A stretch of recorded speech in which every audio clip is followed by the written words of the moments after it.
Pemirsa, terima kasih Anda masih tetap bersama kami. Wakil Ketua Umum DPP Partai Golkar AM Nurdin Halid menyatakan diri siap maju kembali bertarung sebagai calon gubernur Sulawesi Selatan pada momentum politik 2024. Nurdin Halid mengatakan jika saat ini timnya sedang di dalam tahap mengidentifikasi bakal calon yang akan menjadi wakilnya.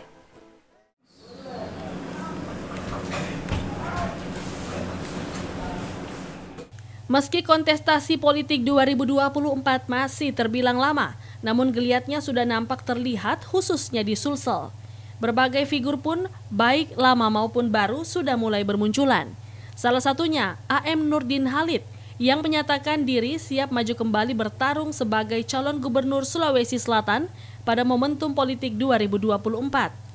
Nurdin Halid mengatakan jika saat ini timnya tahap mengidentifikasi melihat dinamika perkembangan situasi keadaan masyarakat Sulsel, termasuk bakal calon yang akan menjadi wakil. Setelah itu melakukan komunikasi, baik itu ke partai atau independen. Saya insya Allah akan ikut kontestasi politik di tahun 2024. Soal nanti maju gubernur atau tidak, itu tergantung pada hasil daripada exercise atau evaluasi oleh tim. Sekarang tim sudah pada tahap untuk mengidentifikasi bakal calon wakil. Nah, setelah itu baru kita melakukan komunikasi politik dengan partai-partai maupun dengan independen. Meski demikian, menurut NH, maju tidaknya menjadi gubernur tergantung hasil evaluasi kerja tim, serta tergantung perkembangan dinamika di tengah masyarakat.